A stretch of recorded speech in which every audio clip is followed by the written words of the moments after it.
Wine Fringe.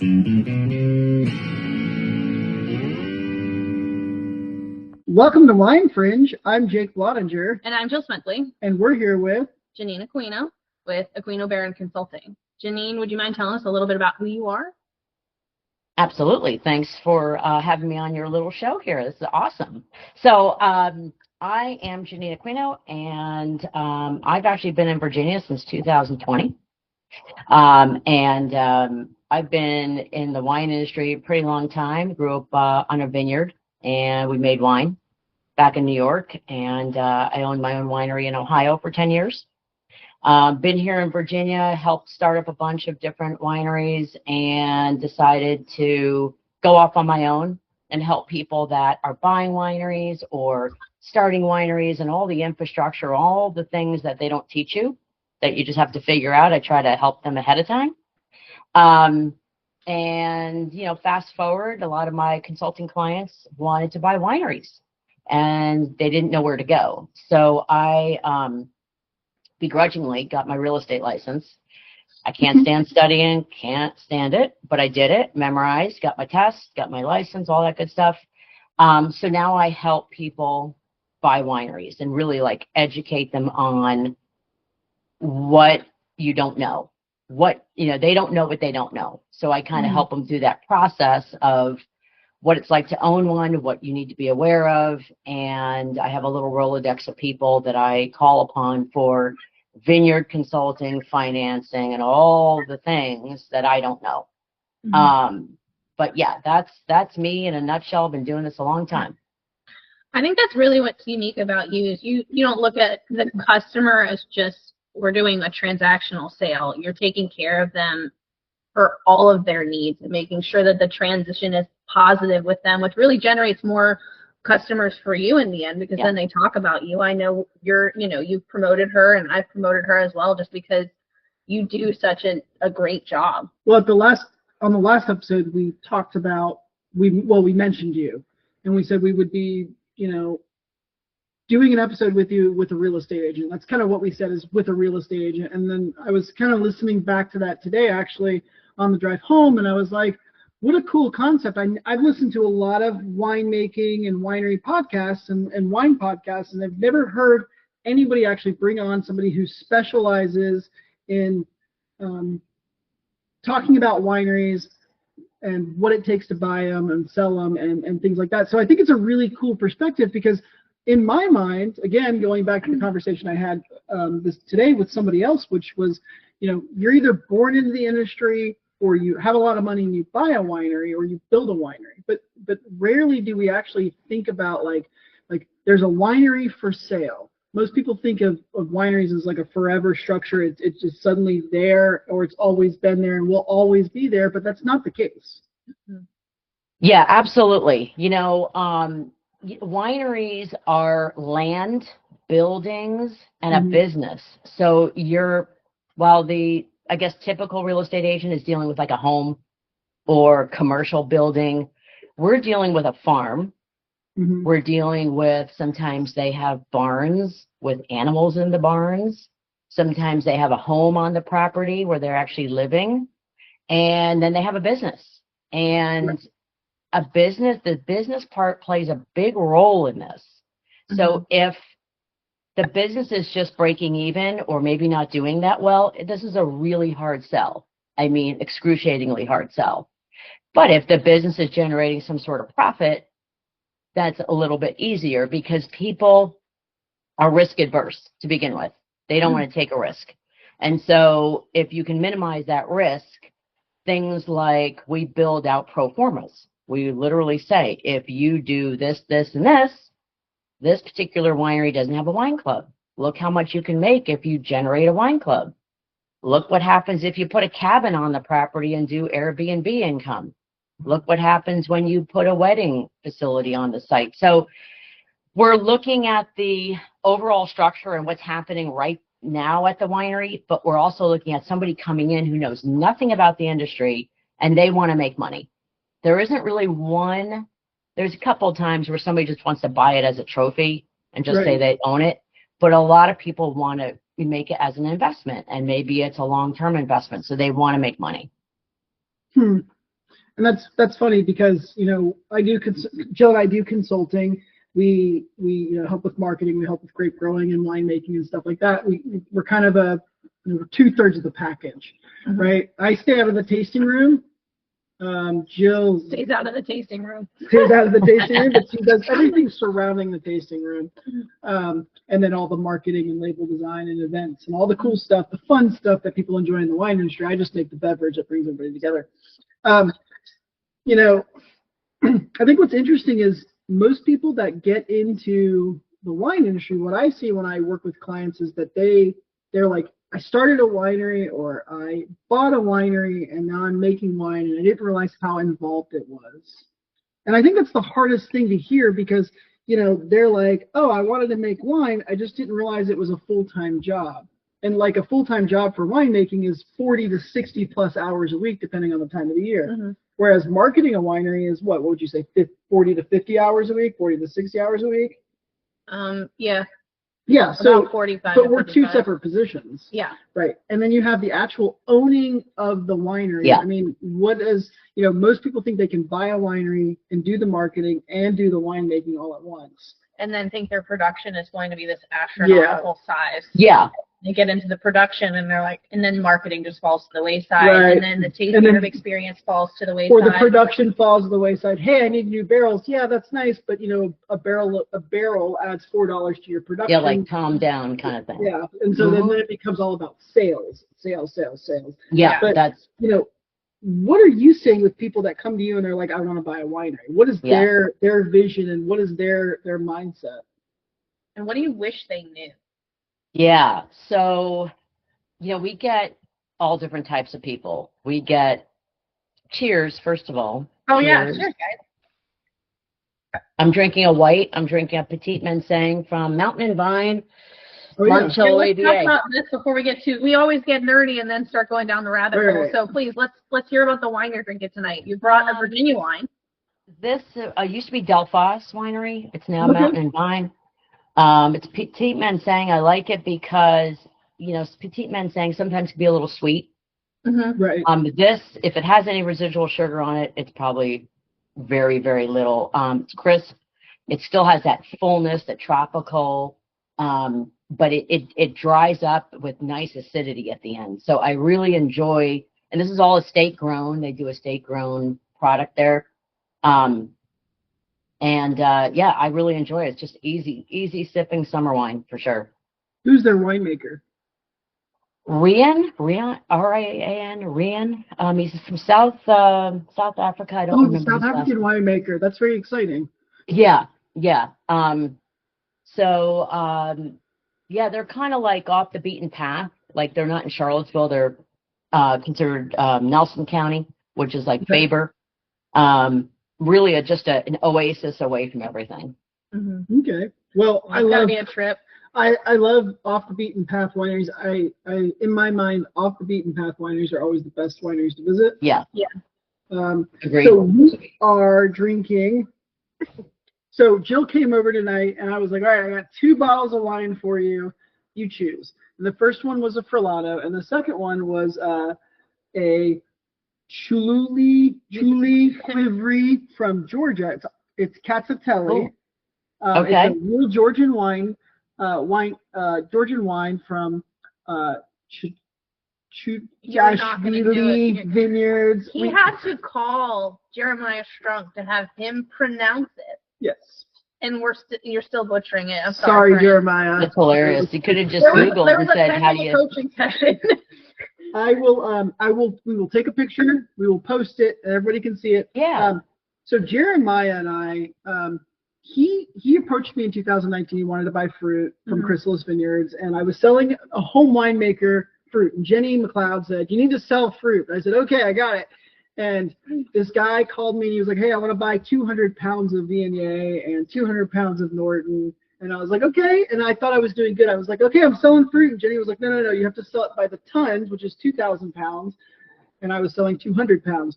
And so Jeremiah and I have been keeping up since then. He buys fruit from me every year. We hang out. He planted an acre vineyard out in Shenandoah. really cool guy. He's planting Georgian varieties. And so every so often, Isn't Jeremiah, Saperavi Georgian? he's got Saperavi. He's got, oh no.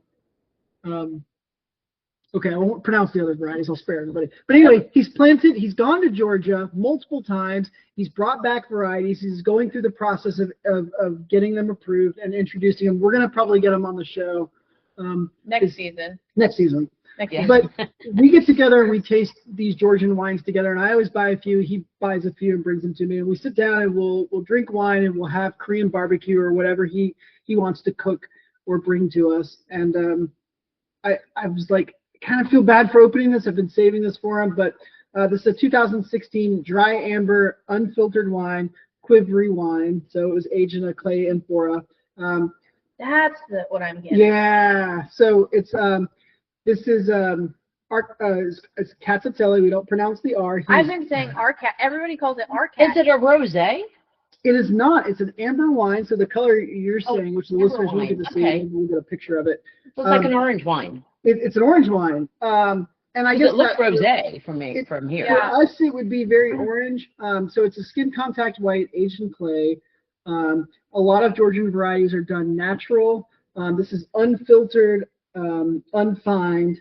They don't really have the access to Yeah, it. but I don't see much sediment in this. No. So what's really cool about this, what I really like, is the winemakers hand writes things on the bottle. So one, the winemaker autographed the bottle, which is a lot of fun. And then how many bottles were in the lot. So this is bottle 404. I love orange wines. I love skin contact whites, and I love Georgian wines. Huge fan of Georgian wines. I just like how outside of the New World mold it is. Yeah. So Cool. really excited. I'm glad Jill picked this one tonight because it was kind of a trap. We were going to taste it either way. Nice. It was either barefoot or that, right? No. Well, I had told you let's taste Virginia wines, and I got out of the house. I had all my audio equipment. I had everything with me, and I got to work, and I go, the only Virginia wine is my work wine. And it's kind of like, you don't want to take work home with you, Yeah. like as much as you love and representing the company. I was like, what are we going to do? And Different. he's like, I got wine. No, We're it's good. great. It's fine. That's great. But Totally great. so is that your Yeah. go-to Virginia wine? I'm going to be, I have to do the political correctness, and I Love like it. all Virginia wines. Yeah. I tend to not like sweet wines. Okay. I do occasionally will do a dessert wine, but not often. Like some late harvest something I can do, but Sure. I like red, white, rosé. It doesn't matter. I prefer softer tannins on my red than like chewing a piece of wood. That's not my thing. So I'm going to go for the lighter bodied reds if I'm going to go for something aged, over time to break Right. down. But the whites, we make a lot of good whites here in Virginia. Yeah, we do. I really And that's like something we've talked about before, is that Virginia has really figured out how to do white wine well. Yeah. Red wine blends, we would say that they do well. Yes. So, Agreed. but a single red varietals, I think we still have some movement. I'm needs to the happen. winemaker here. I'll speak to this topic. I think that we should stop with single varietals altogether in Virginia. Okay. Whoa, wait, No, hold on, I hear me got out. no hands. Hear me But out. why do you say that? So it's so limiting to pick 1 acre of Petit Verdot and say, this is my Petit Verdot, right? When the government and the label regulations allow you to add in Yeah. 25% of Right. anything else you want and make a better wine. And I understand there are purists. And when you hit it, right, when you grow that perfect Petit Verdot and you make that perfect Petit Verdot wine, yes, absolutely, label it Petit Verdot, 100% Petit Verdot, I'm all for it. And you should win awards and be carried to the heavens. You've done great.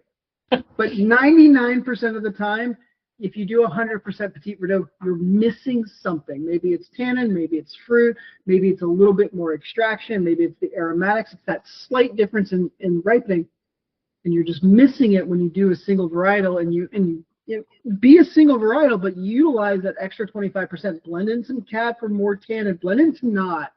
Tannat and Petit Verdot, they're married, they're Mhm. for each other, like just a little bit to not will just raise that variety up a Yeah. little bit further, and vice versa too. To not Yeah. means Petit Verdot to give fruit. Yeah. Well, Well, I think that people in general like red blends. yeah. People in People general gravitate towards them more. towards red blends, whites, they're okay with single varietals. A lot of people, you know, the average person doesn't even know what Petit Verdot is, you know. Right. They don't even know, you know, Petit Manseng. You know, that's not, you know, if you're in Virginia, you know what Petit Manseng is. But when I came here in 2020, I had never heard of Petit Manseng, but it was a big deal here, and they grow it really well. So you've been here since 2020. Yeah, COVID. Okay. So you came in 2020 and you were like, I'm going to be a real estate agent. I'm going to sell winery. No, hell no. What I did is I came here. I entrenched with Virginia because I knew about the landscape of the wineries. So I entrenched with the Virginia Wineries Association. At the time, there was a different executive director, and she said, hey, there's this guy opening up this vineyard on top of a Blue Ridge Mountain, and he needs help. So I contacted him, and we cut a deal. I moved here for that job. So I helped him open up a winery, which is 3,300 feet altitude. Opened up everything, infrastructure, teams. At the time, I don't know if you remember, they could only do micro weddings, like you could only have 5 people or 10 people. So I was big into that. And so I tripled his revenues in 6 months and just got the thing going. And then I got approached by another vineyard to do the same for them. So I jumped ship, went to the next one, did the same thing, opened up the tasting rooms, the layout, TTB, ABC, everything you could think of, and got them all opened up. And then I started to get some phone calls, and people were asking, hey, can you help me? And I just help them, you know, over the phone. But then I thought, well, maybe I should make this a business. So I started Aquino Baron Consulting, just helping winery owners. And I do agritourism farms and try to bring more agritourism to the property versus just, you know, a one walking path and winery tasting. I mean, there's more you can do on the property. So I got involved with the Virginia Tourism Corporation, and we were doing a lot of grants and things and letting wineries during COVID use those grants to start building up the wineries. And then as I was getting clients, somebody approached me, one of my clients, and said, I want to buy a winery. And I said, well, let me see what I could figure out. And so I realized that in Virginia, it's good to have a real estate license so you can sell wineries because there's land and all of that. And so the real estate part came later on. It wasn't what I originally set out to do. It organically just became something. And then I realized my industry knowledge would really help people so that when they do buy a winery, they're not in the dark. They're not closing on a situation. They're like, now what? Yeah. So to kind of go back to your original question was, you know, when I'm meeting with somebody, I really want to understand what they know and what they don't know. And I make them feel comfortable with what they don't know. I don't want them to feel silly that they don't understand what TTB is. And then I want to understand their goal. Is their goal to be a legacy down the road for their kids or their grandkids or whatever? Is it because they've made a bunch of money in finance or tech or IT and now they want to be the socialite person owning a winery? Are they just really have a great passion for wine, love to drink it, love to everything about it and want to own one? So there's all different goals and reasons. So once I figure that out, then I match the winery to them. So I match an existing winery that I might have listed or I may know that somebody else has listed because I keep a pulse on all the wineries that are for sale to understand, hey, this one might match you. It might need a lot of improvement. You might need to do certain things, but this one will match you. And also price point. You know, what is their budget? What are they comfortable with? Is it $1 million winery or is it a $10 million winery? There's all different range of wineries in Virginia that go all different price points. You know, the ones that are more expensive are going to be the ones with a really good wine club, a really good infrastructure, an operational manager, a GM, a winemaker, a marketing person. So they they have those things built in already for the most part. Maybe not every single position, but the key positions are filled. And so the ones that are less expensive are the ones that maybe didn't start a wine club, or maybe they didn't do events. They just that mom and pop winery that was started 20 years ago that, they're tired. Kids don't want it over. And so they've been just existing in the winery business. So we want to help cash them out, get some money for them for retirement. But that's the opportunity for the next people coming in. Right. Right. In my experience, and I've only been doing this for about 11 years now, and I've been employed, happily employed for quite a few producers at this point. And when I say quite a few, I mean like 3 or 4. What I have noticed is that the wineries that I love to work for are the ones where the winery owner has definitely been doing it for 5, 10, 20 years. They've got an understanding, a foundation of what they're doing, and they kind of hit that point where they hit the 20-year mark and they're like, all right, I've done it. It's been fun. I've had a great time. I've made some cool wines. I've done some cool things. Now it's time to figure out the next step. And in my experience, what I've seen is most of the time winery owners don't have kids that want to take over the business. Yeah. And that's just because the kids are like, cool, the winery thing was fun. And then they're like, all right, I'm going to go join the Air Force, or I'm going to go start a tech business, or I'm going to go play in a rock band, or I'm going to, something like that. I mean, I feel like when that's such a core part of how you were raised. I mean, I was raised on a farm. Would I ever have animals again? No. I think people go into it with this idyllic mindset, and the reality is when your kid is so involved in it, they're not. It's not gonna. Right. Yeah. Right. Yeah. There's a lot of education around this. Yeah. But at the same time, you hear about those stories like, oh my God, 10 generations of wine family. Which is it? It's Imagery Winery in California was owned by, I can't remember the father. Oh my God, I'm so sorry. Anyway, he gave instead of giving the winery to his daughters, he built another winery and gifted that to them. And of course, he sold out to Constellation or Gallo, one of the big 5. And then the corporation. Jackson? No. This is another. Don't they have 3 wineries for they each of they the have daughters? lots of wineries. Yeah. No. This is Imagery, which for doing the wine trends episode last week, I should have brought a bottle of Imagery because they're the kind of the counterpoint. They're a big conglomeration that owns a large winery, but for a $12-15 bottle of Pinot Noir from California on a grocery store shelf, fantastic. Yeah. Oh, I love Imagery. Yeah, it has a cool label.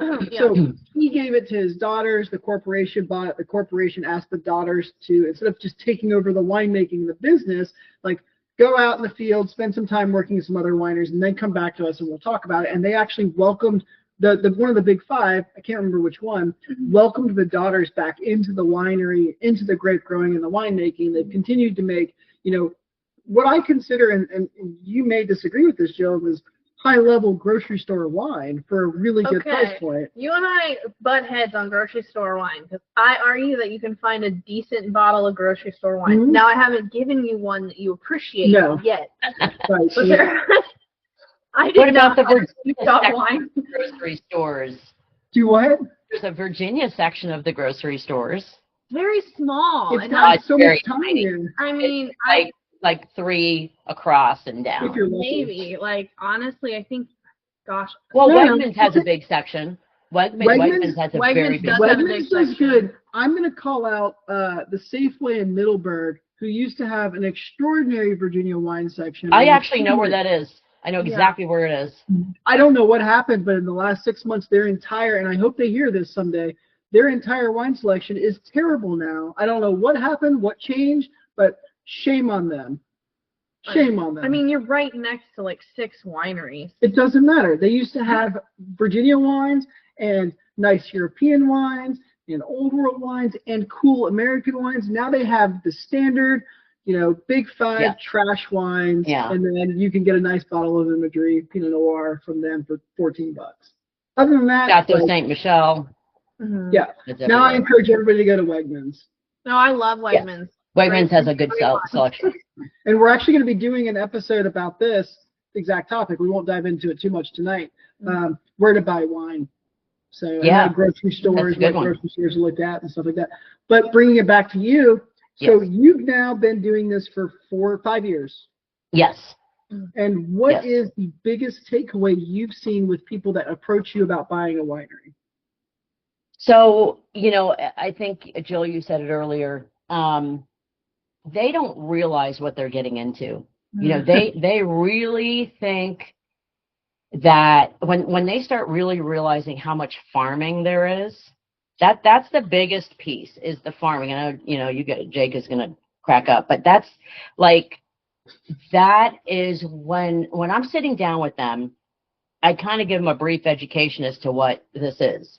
So for instance, if a winery is selling and the winemaker is like the son, okay, or a family member that's going to go with them, we've got to find a new winemaker or a contract winemaker. So we have to fill in the gaps that they don't even know what has to be filled in. Like they don't even know. We go through all of the things that are, this business allows for. You can distribute wine, you can do events and weddings, you can have a wine club, you can just rely on tasting room sales, but most of the time that's not a good model. For the most part, you have to have other revenue streams. You can have a cabin, you can do some cabins on the property depending on how the county ordinances are, which some are favorable and some are not. We go through all of those scenarios, and again, it depends on, it honestly is the goals of them, because if they're just buying it as a trophy and they just want to break even, well, if there's infrastructure built in already, then we don't have to do much. But if they're actually looking to make this a business, then we really have to look at what it's like today to run a winery versus 20 years ago to run a winery. So marketing is a huge part of it. I mean, you touched on a very important concept. Jill and I battle this in our day-to-day, in our day job. Tasting rooms aren't what they were 10 years ago, or even during COVID. And Janine, you and I have had this discussion like at length where we say, and you've heard me say my signature phrase is winery isn't an experience anymore, because the market's now saturated with options, and you can't just have a tasting room, you can't just do a standard tasting. You need to be branded not only in your aesthetic, in your logo, and your communications and all that kind of stuff, but in your experience. And I probably have, you probably make a drinking game out of how many times I say experience on this podcast. Well, that's the number one word. That is the top number one word right now, and marketing. Yep. These are, for the most part, what I have found is the ones that did it 20 years ago, there was not the need for this. You just went in, you were somebody who would just go to these little tiny wineries one after another, and it was just on a trail. No big deal. Now you have to post videos. You have to show people are having a great time at your place. You have to show the winemaker. You have to do all that stuff, and they're tired. They don't want to do that. And even that requires a differentiation strategy too, because people will be like, "Oh, this person's drinking wine." Well, everybody's drinking wine. Well, right. You can't just be everybody's drinking wine. You got to be like, we're gonna have a tea party, or you got to do something different that's odd. Because like a butterfly release, we did that with the wine, like with Chrysalis. Everybody knows that we do the butterfly thing, and so it's like, all right, butterflies are unique to us. That's our thing. That's our thing. Yeah, and the label is important. The look of the label. If you put something on there that's fun and fresh and light and airy, that whatever that abstract or butterfly, whatever it is, it's different than just here's a chateau with the name of the winery. Right. That's not the same anymore. Yeah, exactly. And it's more important. Like, I know as a winemaker, we make a really good product, or hopefully we make a really good product, and we put it in a bottle, and the label looks good enough, then people should come. Right. And unfortunately, the times have changed. They need, the label looks cool. I can get a cool label at the grocery store. I can get a cool label at the wine shop. I don't get to see the winemaker, and I can tell you, I'm not going to be there every Saturday hanging out with the customers. I just don't have the time for that. I also need sleep. At the same time, like, it needs something more. It's not just, it's not just the winemaker, it's not just the label, and the experience has to be so much more evolved than it's ever been. Okay, so here's another thing is like we're in this place where we're having this Darwinism. Mm-hmm. We talked about this last week. Yep, we talked about it last week, where we're having this cleansing of, duplicative experiences, people who grew their infrastructure beyond what they, could sustain. And these smaller wineries are actually proving to be more successful because it's a differentiated experience, because you have a closer connection with the person who's actually making the wine.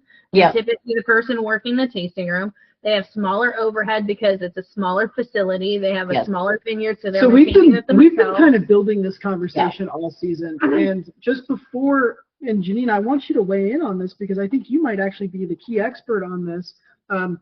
Jill and I have been talking about this for over a year now, that the small wineries are more likely to survive the downturn because they have less infrastructure, and because places like Nokesville Winery, where the winemaker and the winery owner is in the tasting room talking to the consumer, versus the bigger wineries where you're so far removed, and the winemaker is home on the weekends because they've just worked 60 hours a week. They've worked the 5/12s.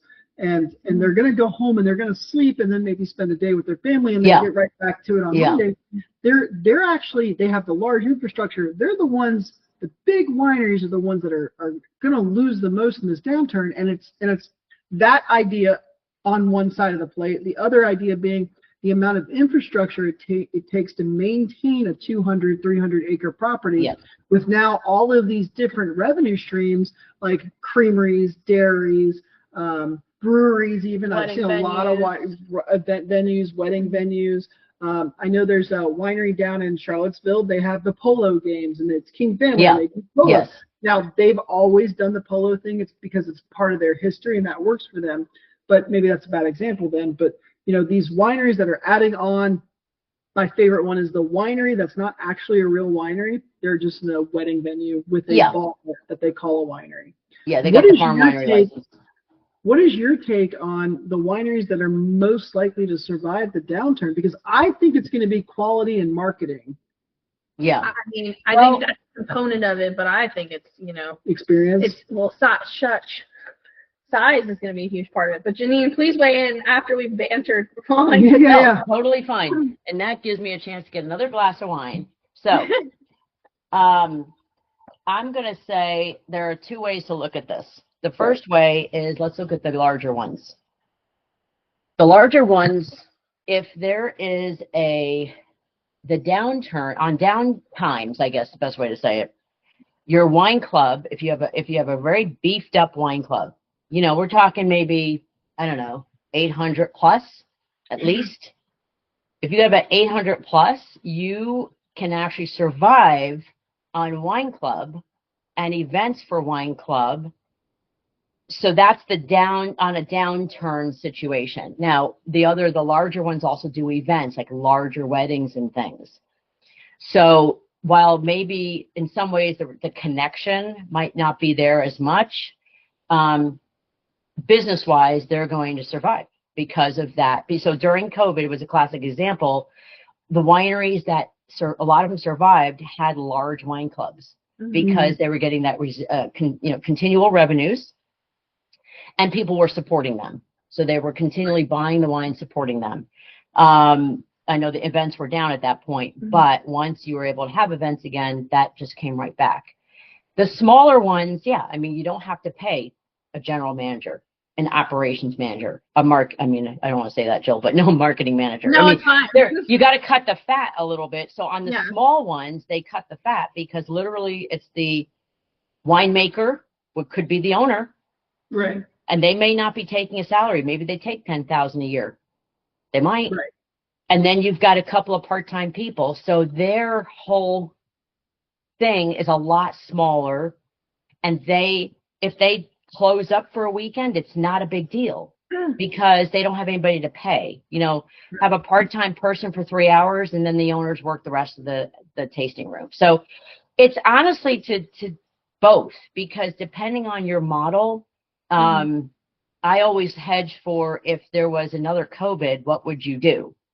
Well, Okay. look, what would you do if there's another COVID? If you're a larger winery, you would want to beef up your wine club. I'm not saying it's going to happen again, but who knows? Sure. You'd want to increase your wine club. You'd want to make sure those wine club members are extremely satisfied. They are your core customer.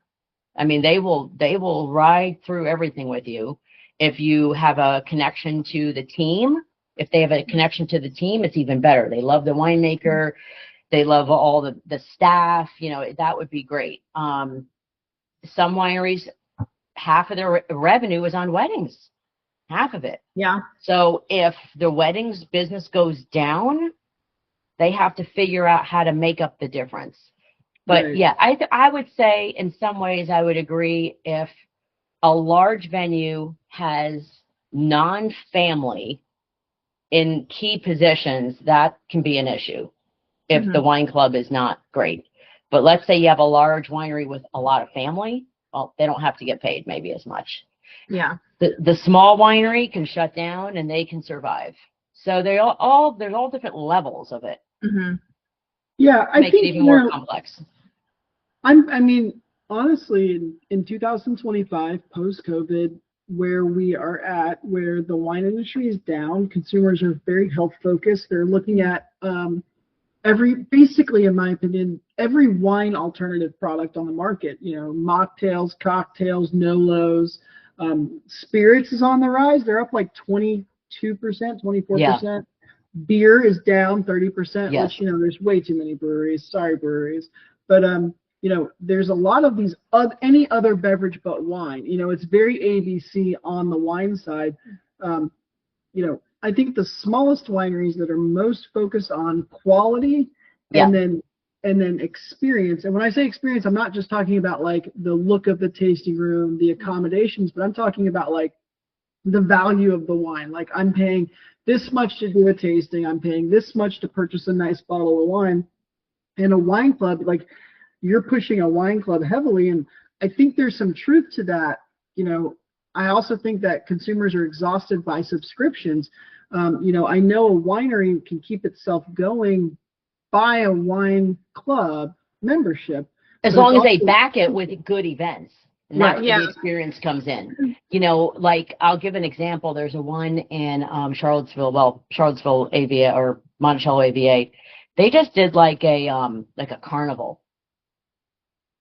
Like a carnival in their like property. I mean, if you can have a good wine club, you need a kick-ass wine club manager, marketing manager to keep those people happy with experiences and whatever you need to do. But I still believe in the wine club. They're going to stay with you if you give them some really cool experiences.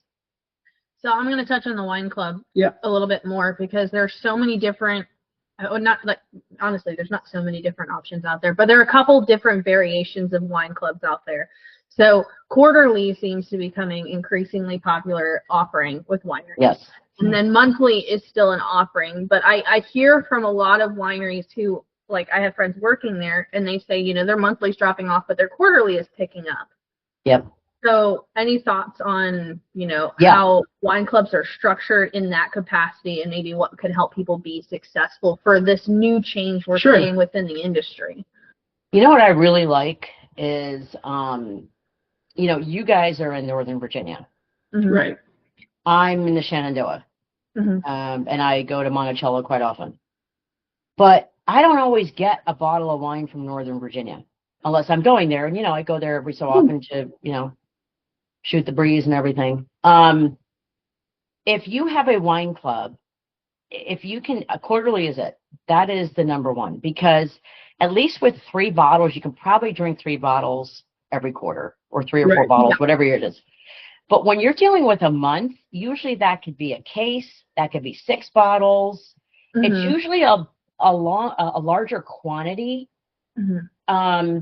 Sometimes, and it's too frequent. Mm-hmm. It's too frequent. You have to make people miss you. In a quarterly situation, at least it's every quarter, so that 3 or 4 bottles, and perhaps one of those bottles can be from a different region. Mm-hmm. Right. So, maybe it's from you actually help cross promote. You hook up with a couple of wineries in Northern Virginia, or, if we're in the Shenandoah, and you can get those bottles. And now people feel like that's really different. That's really cool. It's really different. Some of them actually put a bottle of cider in their shipment or their pickup. Just something different that, there's, Jake, you can probably attest to this. How many different unique wines can you make for a wine club to be wine club exclusive? That can get tiring and exhausting after a while. And expensive. It's difficult to manage. It's a lot. So I would just say that to not tax your winemaker so much, and we talk a lot about this with Wine Club and the production team.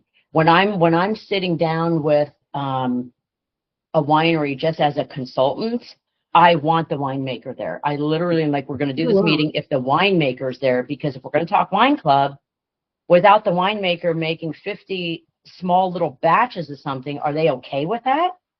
Because if they're not okay with it, it's going to be difficult. Preach it. It just made his day. Because that's the best thing I could have heard. No, I mean, I've done it. And then the owners are like, well, what does it matter? We'll just tell them what we want. I'm like, yeah, okay, and piss them off. And then what? And then they're not going to watch that one barrel that should have been watched. Like, be real about it. The part about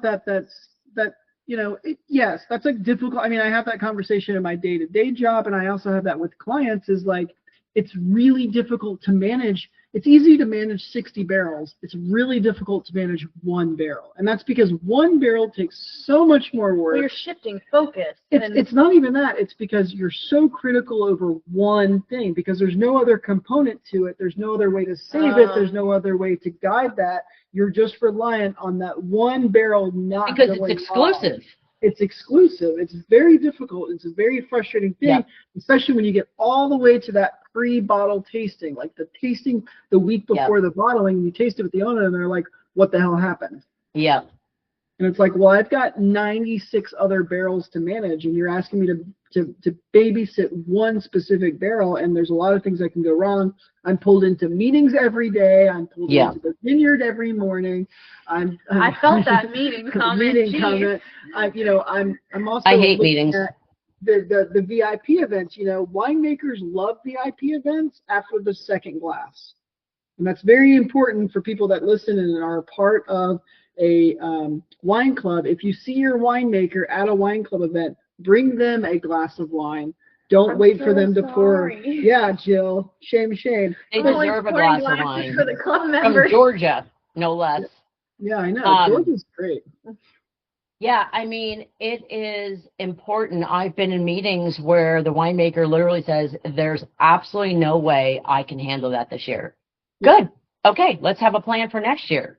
Can you do, an exclusive bottle every time? No, I can't. Okay, well, let's partner with a different winery from a different region, and let's get by with that. And see, that might actually work out really well, and you don't have to make all these little barrels here and there.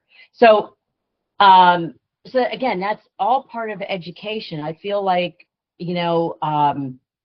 people don't think about, the owners don't think about how much they're taxing the employees.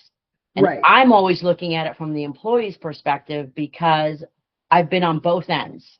I've lost employees because I overworked them.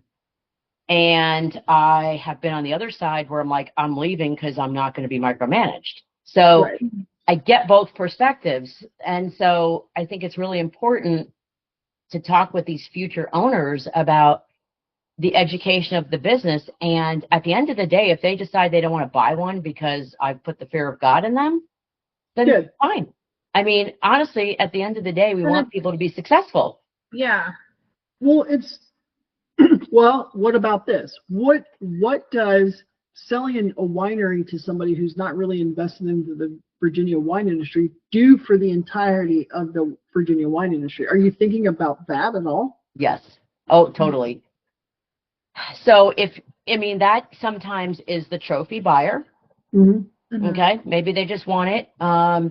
If we have a real vested winemaker, somebody who's really a good proponent of Virginia wine, it will rub off on the owners. It will actually help the owners really understand how powerful our industry is here.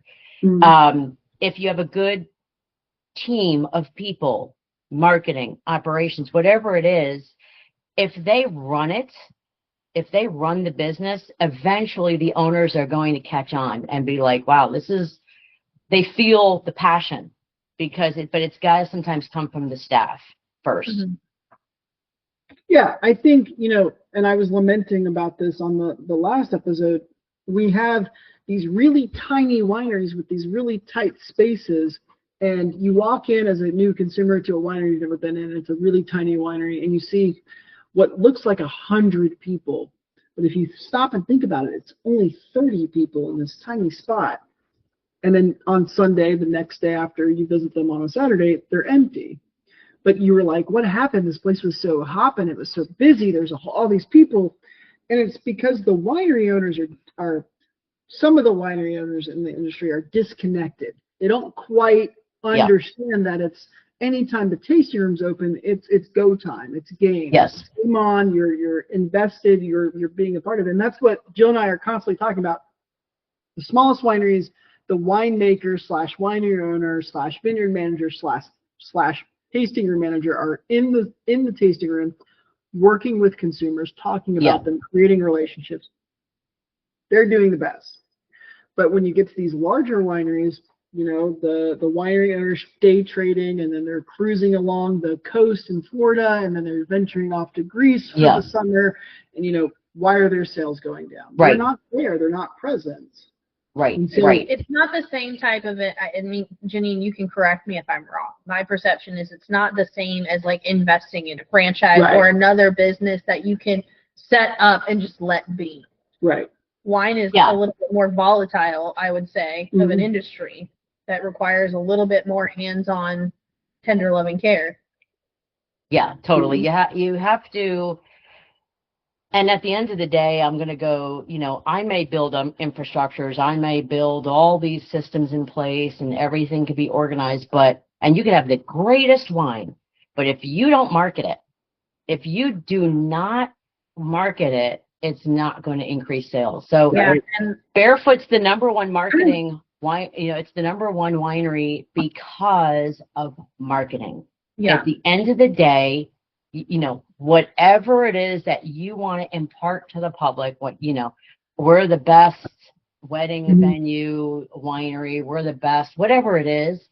Right. If you have your tasting room employee take a couple of snapshots in the middle of their shift and then hope that they put it on Facebook or Instagram, it's really detrimental. It is. You need a professional person who's going to be there and get the word out and get the identity of that winery out. Yeah, and I think, so when I was in college, I was a part of the weird Oreo generation of marketing where you had, print and digital marketing was, key, right? And social media was just kind of starting to take off, and social media managers were just becoming a thing, but that trickle-down effect didn't come down to the curriculum of what I was taught.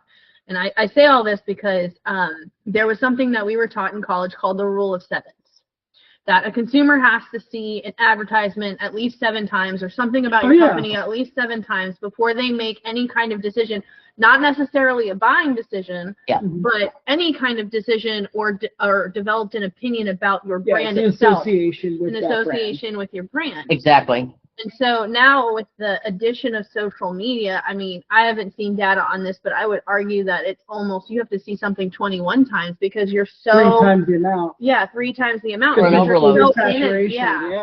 Yeah. And sometimes while it could be aggravating to see the same thing, guess what?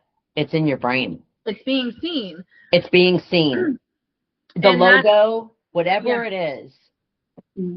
And I always bring that up to new winery owners. I'm like, you've got to spend money on marketing if you want to grow your business. Yeah, and it's got to be consistent. There's a core consistent messaging, and then you also have to have, the satire or, the storytelling, the unique component to your brand that draws people in. And I actually had this conversation with a client the other day. It was, we're not talking about stuff that's relating to wine. I said, but you're building a relationship with the consumer so that they start feeling like they're more connected and want to buy wine. They want to come back. They want to come back. And I said, you're doing that in your tasting room so well. And then you're doing it on, line very well, but you could be doing a little bit more. And it doesn't have to be exactly about wine. You don't have to tell your tasting notes every, 5 seconds. The tasting notes thing. Exactly. Yeah, as a winemaker, you and I have had this conversation We've just once a it week. out. Yep. Yeah, it's Jake, what does this smell like? What does this taste like? And I'm like, oh dear God, I personally think tasting notes should be abolished. There was a recent article that just came out that said younger consumers want to know what it tastes like before they taste it, even before they do a tasting. And so I've always been a proponent of 3 aromas, 3 flavors. How do you get somebody to try anything if you're already setting up like But how do you get someone to try anything if they don't have an idea of what it tastes like? I walk up to, get a kombucha. I'm just using kombucha as an example. Yeah. It says it's guava and pineapple. Random. I already know that it has notes of guava and pineapple in it. Who says that is leading the consumer? Exactly. You're to leading. believe that those things. I'm a winemaker. I can tell you that sometimes I get exhausted. It's 4:30. I want to go home. I'm writing tasting notes to sound good enough for marketing to approve, so I can go home and they don't call me after 5. Sorry. Yeah. Okay. You know what? You said something, Jill, that I got to bring this up because this is one thing you just jogged my memory. One thing that drives me bonkers in the tasting room is a piece of paper. Here's the menu with no branding on it. Just here's our wine for the day. Nothing about the wine. Okay, so this is an advertising piece. Yeah. Okay, it should be treated like if you go to a restaurant, you go to a nice restaurant, and they hand you a piece of paper with, I don't know, oil stains on it. Are you thrilled?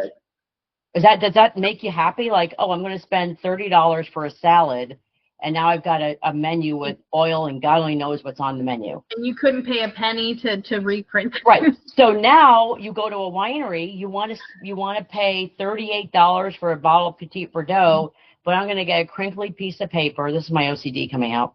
I'm going to get a crinkly piece of paper with wine stains and stuff on it, and blurred ink. I can't do it. Drives me bonkers. It's my biggest pet peeve. Spend the money, spend the time on a menu. Even if it means you have to change it, put your logo on there, talk about your wine club on the menu. You don't have to clutter it. And on the menu that I talk about, 3 descriptors. That's it. Okay. Guava, mango, boom. Whatever. And that's aromatics and flavors. 3. Oh, I got to pare down. I will. And they wouldn't even taste it. You wouldn't even taste that until they saw those words. They wouldn't even know what they're tasting. They're like, Welch's grape thing, or, just put 3. That's it. 3. Oh my gosh, it makes less on the menu, say less. Less is more. Less on the menu. I 100% agree. Because when I came, it was like 2 sentences per wine. And who reads that? Nobody reads that.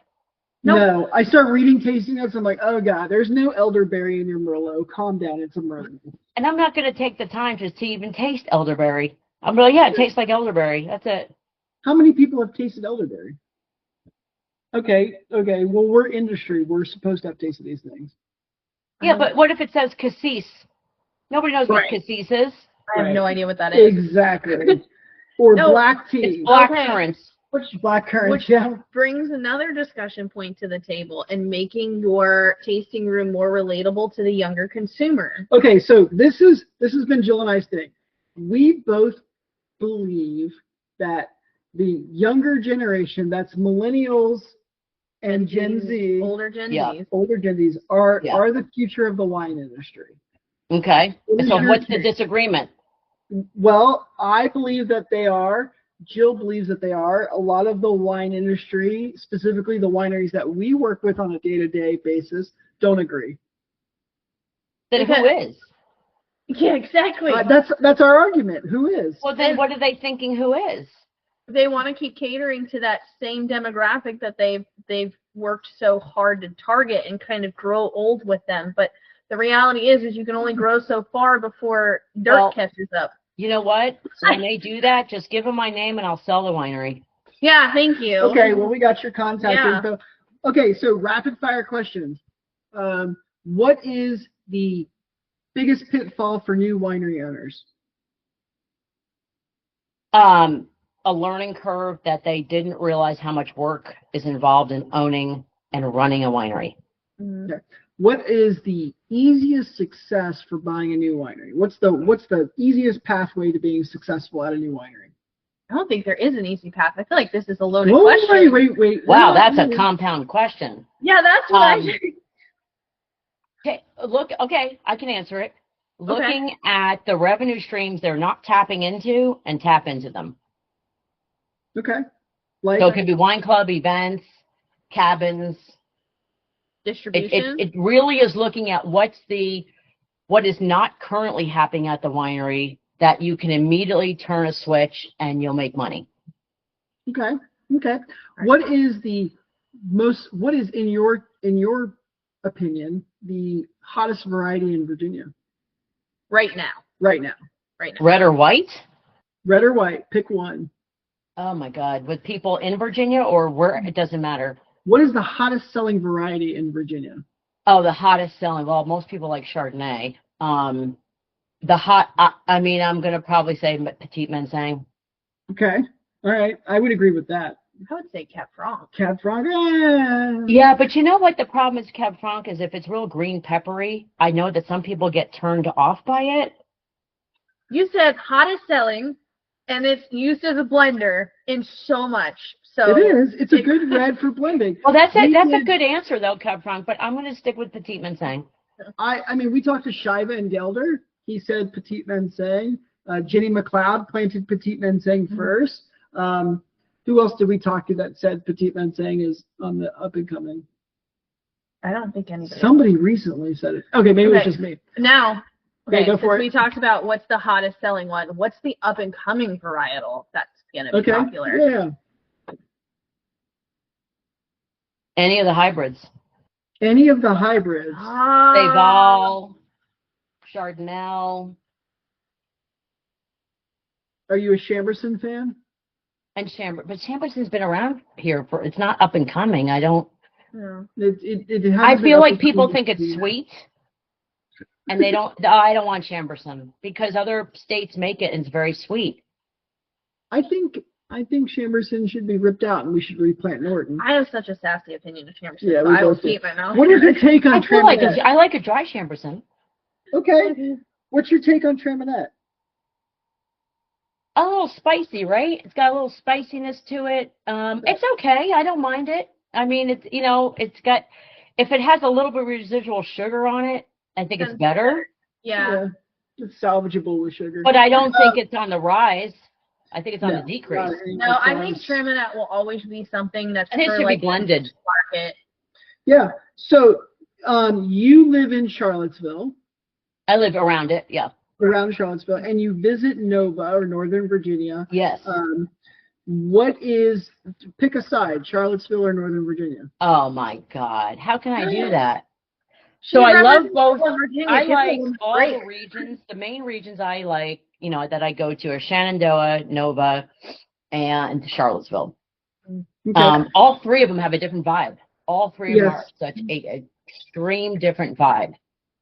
So Jill wants to ask a question. Okay, go ahead, Jill. Jill's on it. Sorry, I get very excited because you said they have a different vibe. All of them. All because they have a different vibe. I have been saying all through this season that Virginia needs to become the art district of wine because Napa is tourism set, the whole thing. Right. I think Virginia is uniquely positioned to have everybody be so unique. Yeah, there's different scenes to visit. And even it gets more granular within those sub-scenes. Right.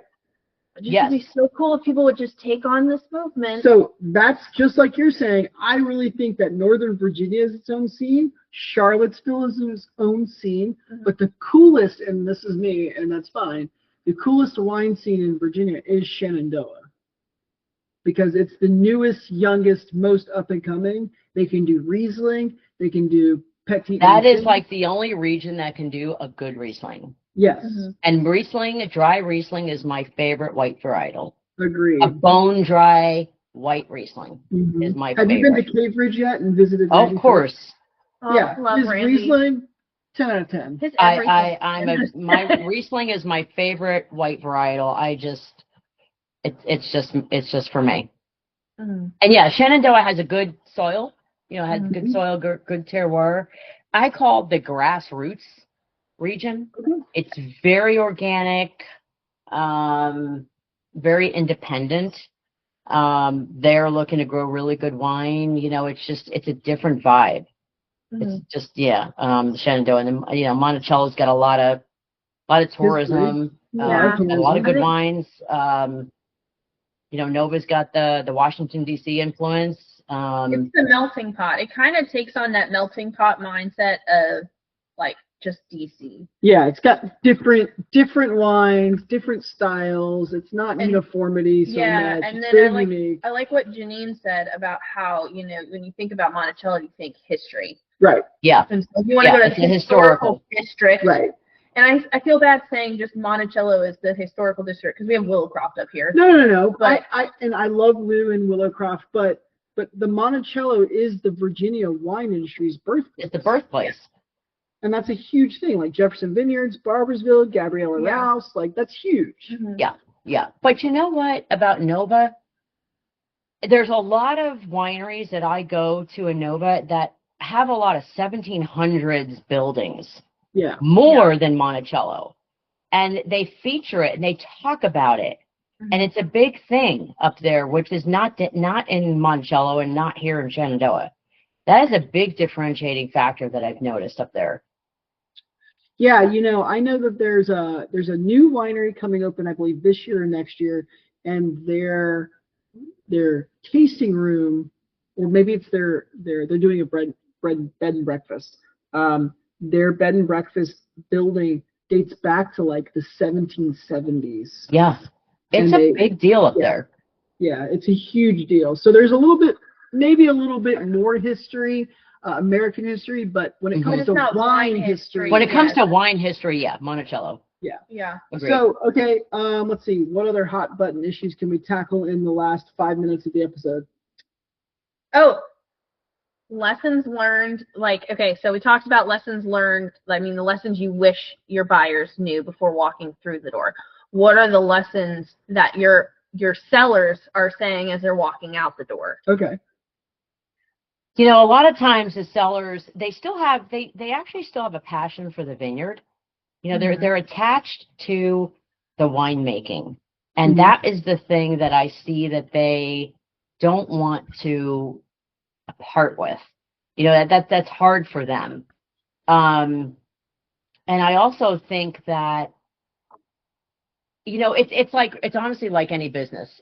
If you keep it going and you keep doing the same thing and you're, ramping it up and doing all those things and you have a really good cash flow and you've got a good net income, you're going to get a really good price. It's when you're like, I'm done, and you're still thinking about you can get that good price and you can't because you're not making any money. So I think in some respects, hindsight is 20/20. Oh, I should have done more social media. I should have done more. I should have got more wine club. I should have done the things that I could have done to increase my sales, which would have garnered me a better price. So what's the biggest tip? What's the number one recommendation for you're somebody who likes wine, you have a nice pot of money, you're ready to enter your like mid 40s, late 50s or early 50s, and you want to buy a winery and start to do the wine industry? That's going to be your focus for the next 20 to 30 years. What's your biggest piece of advice? Biggest piece of advice is really try to nail down what your goal is, because your goal will dictate everything. It will dictate what you want to buy. It will dictate what you're looking for. If you have a big pot of money and you're looking to make 20,000 cases a year and you're blah, blah, blah, then you're going to spend more money. So people just have to really understand what they want. Do they want a legacy? Do they want a trophy? Do they want an investment? And then we can help them, and obviously find somebody who's going to help them through that process, because a lot of times they don't know what they don't know. Right. Well, and that's where your consulting service comes in. If someone wanted to buy a winery, how long would they need to be under, do consultation trainings to understand what they know before walking into a buying situation? Do you have services like that? So what's neat about what I do is if I'm representing a buyer who wants to buy a winery, now I may have listed it, I may not have, I don't know. But if it's somebody else has listed the winery and I'm representing them, my services are free, because I'm going to make money on the back end, which is the commission. Right. But if I feel like they really want more of an education, because it might be a couple years down the road that they're actually going to buy something, then I'll probably say, this is going to be my fee to help you through this process. We're going to look at different wineries, different regions. You're going to get a sense of the vibe in each of these regions. You're going to know what you can spend, what your money is going to actually buy, get you. Is it going to get you a winery that's, everything's ready to go, you just have to walk in like move-in ready condition? Or are you going to have to replace a lot of staff? Or you're going to have to get a winemaker. So there is a lot of variables to this. But at the end of the day, if they are looking for something in Virginia, we'll find them something. It could be something less expensive. It could be something more expensive. We have so many options here in Virginia. So one last question from me. How many wineries in Virginia would you say are selling right now? Out of the slightly less than 300, how many are up for sale? Between 15 and 20. Okay, that's not bad at all. That's a lot less than I would imagine. Actually, I would have thought it was more, considering how the industry is moving. Right. Well, you also have, sometimes they confidentially sell. Right. So we don't know that. So there could be a larger number that I'm unaware of. I do list confidentially. Okay, but there's about 20 to 30 publicly. Yeah. Yes. Okay. So with privately, would you say there's closer to 50? No, I would say closer to like between 30, maybe about 30-ish. Okay, so it's not, so the wine industry here in Virginia is actually blossoming and being very successful. I know I've heard it, and I probably have said it a few times, that wineries are closing as fast as they are opening. Well, you know what? You said something earlier, Jake, that resonated with me. Sometimes people don't know where to go, and they're like, oh, we're at our wit's end. We're just going to close up shop. Right. And that happens. And it's, when I see that, I feel bad, because I'm like, we could help you. But they don't know where to go. So they close up shop. And so there's that part too. And I've seen that happen. And it pains me to see that, because they can actually do something and not just close up, like the restaurant that just closes up. Yeah. And winemakers are like chefs, but wineries are not like restaurants. I prefer to work with a winemaker. Well, we all prefer to work with a winemaker or chef. But I think, recently somebody asked me if I would be interested in leaving Virginia's wine industry and going somewhere else to make wine. And I can't think of anywhere I would rather be to make wine than an up and coming region. I know we've kind of established ourselves now as like, the 5th, winemaking state in Virginia. And honestly, we can come for California very easily. It would just take a few winemakers to decide to do so, and a few winery owners to make the proper investment. Yeah, but it also takes us as an industry unifying and how we're being perceived. And I know the Virginia Wine Marketing Board is working on trying to do that, but I think we're still kind of in the early stages of that. But we're getting there. We're not in the early stages. I mean, not early stages. We're in the process, yes. And it's going to be maybe a decade at most before we're competitive with, Napa and Sonoma, and we're right there in quality, because we actually have weather, so it's a bigger deal to make quality wine than it is in California, where they can just, they put a vine in the ground and they come back in 9 months and they've got grapes. It's a bigger deal here. I think we make some really good, high quality wines that I think people do have no concept of what we're making here. They really need to come here and see what it's like, because there's so much to do and so much to see. It's a beautiful state, but we make some really good wines here in Virginia. We actually do make great wines here. I mean, I know that we're in Nova. We're right next to the Dulles International Airport and all that, and we get the capital. We get international visitors all the time, and they, we hear it from time to time, a lot more frequently than probably people in Charlottesville. Is like, wow, the wine industry here in Virginia is really good. So Nova has become unintentionally like the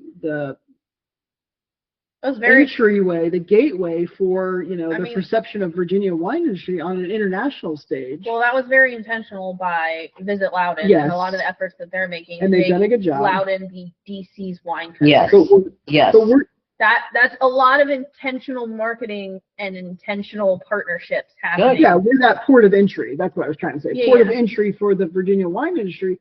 But once you get outside of Nova and you start to visit the Shenandoah, Charlottesville, Monticello regions, you start to see this depth to our industry here. And so I would not want to be a winemaker anywhere else in the country over Virginia right now, because we're on the cusp of greatness. And there's so many articles that are written for all the regions. There was just a recent one again about Loudon in a national publication. I think people are realizing that. I think it used to be that people thought this was like kind of a sweet wine state. I don't know, but not really good wine. Like North Carolina, South Carolina is. Whoa, now. Okay, I'm throwing shade. It's fine. Take a deep breath. Your kinfolk. Are you from North Carolina? North Kakalaki, as the locals call it. Yeah, I'm not trying to throw shade at your friends, but it is sweeter wine. You even told me this. The land of milk and honey. Yeah. So maybe there's an association that we're kind of in this sandwich. On the cusp. It could be sweet. Well, I said this back in one of the earlier episodes. When I was in North Carolina, we dreamed of being Virginia. And when I was making wine in Georgia just dreamed of making great wine. And Virginia seems to dream of making world-class wine. Yeah. And we're right on the cusp of that. Well, and you have so many different, if you think about the terroir of the different AVAs. Yes. You've got the humidity, you've got the rain, you've got the dry, there's so much different terroir in the AVAs. And that alone makes We're talking about wine. weather, and they don't know what that is on the West Coast. We have humidity where you walk outside and you're sweating. And then you have, I know, it's been brutal. I hate it. We have rain.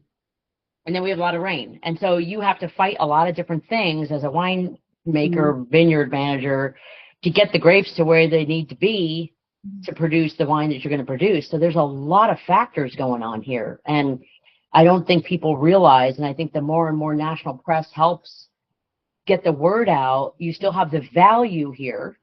The value is here, and you've got, tourism is our number one driver. We have a huge tourism drive here. And so, agritourism as a whole is the number one revenue source of Virginia. Wow. Don't tell the governor. So I guess I have no other questions. I think you've covered so much more, and we could probably do another episode 100% about this. Sure, anytime. What is your, if you wanted to send some kind of message out to somebody who's looking to buy wine, we'll put your contact info up. That's not a problem. But what is the number one thing that you would suggest before somebody actually goes to buy a winery? What's that one little tip, like the "Are you sure?" question? I would visit the different regions. Okay. Because sometimes they don't know where they want to be. So it's where do you want to be, and have you done the research? Okay. Yeah. A lot of times, so honestly, right now, I have a lot of customers from Northern Virginia. Yeah. A lot of people from Northern Virginia want to buy a winery. I don't know what's happening, but it's happening. And they're looking at the Shenandoah. They're looking at different places just because they want to kind of get away from the city type situation. So they don't know what they don't know. So it's, look at the Monticello ABA, look at the different regions, go visit wineries and see where you feel comfortable. Okay. That's a good point. That's That is good really advice. good, because like once you buy it, you're stuck. Yeah, and it's a little bit different than buying a house in Northern Virginia and being stuck in Northern Virginia. It's a lot more than that. You're buying a business and a farm.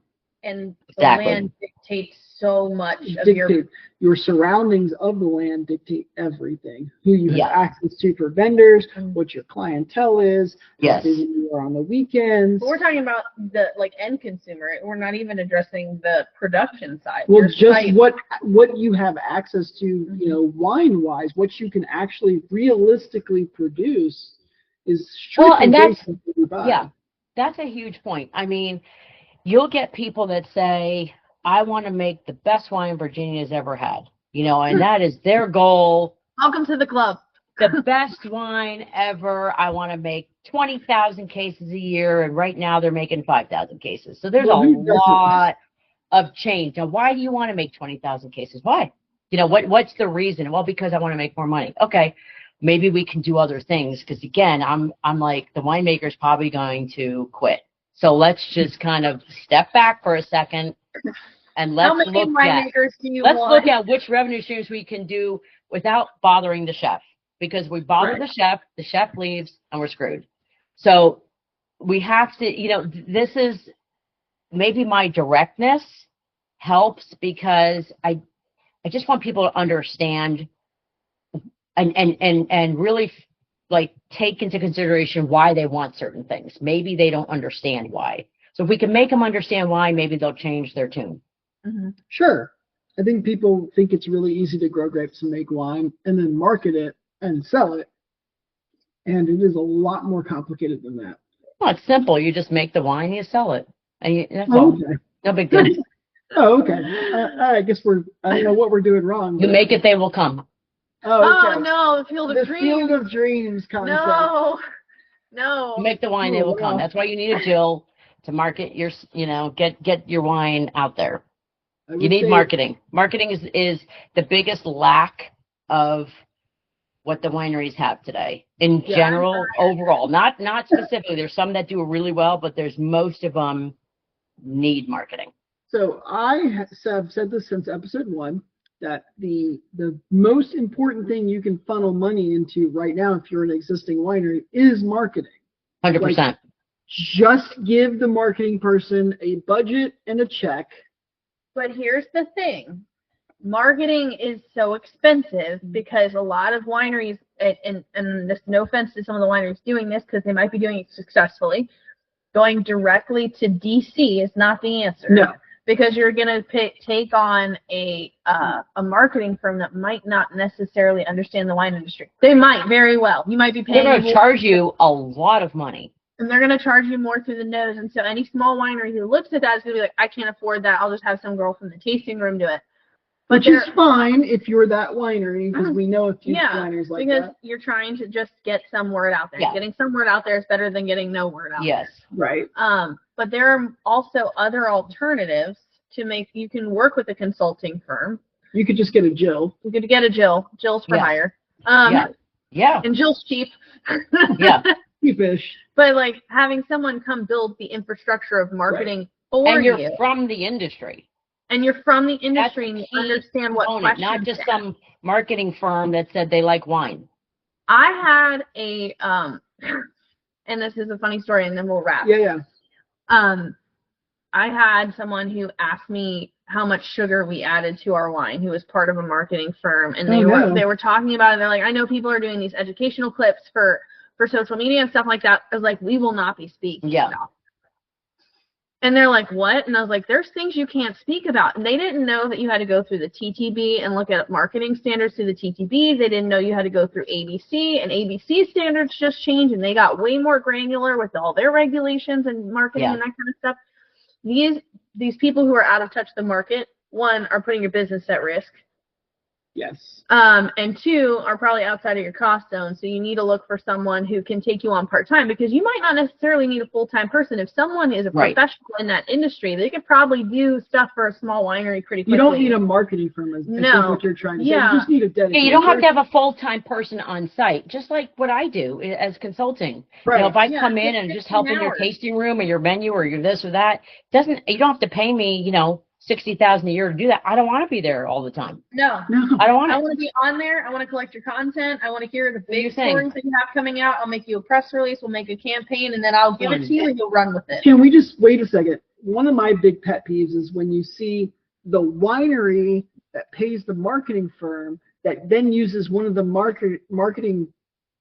one of the winery kids to do a video, and it's some kid with blonde hair, and he's just shaking his hair in the wind. Blondes And, specifically. Yeah, blonde specifically, and they're shaking their heads Wrong shade. and they're, you know, advertising for a winery, and it's like, what the hell does that have to do with the price in China? Like, that does not make me want to come and visit your winery to see No. your kid shaking his hair in the wind in front of the Okay, tasting it comes room. back to, I said you have to build a relationship with your consumers. Maybe they're consumers like that. Maybe they're trying to get their son up onto the dating market. I don't know. This is not. But it's not farmer wine sold. This is related. another conversation This about is another blonde-haired conversation. people, apparently. Yeah. Okay. So, you know, I've just seen a few winery videos Okay, recently. we're wrapping. Yeah. On Okay. that note, So I'm Jake Blottinger. I'm Jill Smedley, and we've had the very distinct pleasure of getting to speak with Janine Aquino today with Aquino Baron Consulting, and we Thank will you. chat with you guys again. You got it. Thank Thanks, you, guys. Janine. Appreciate it.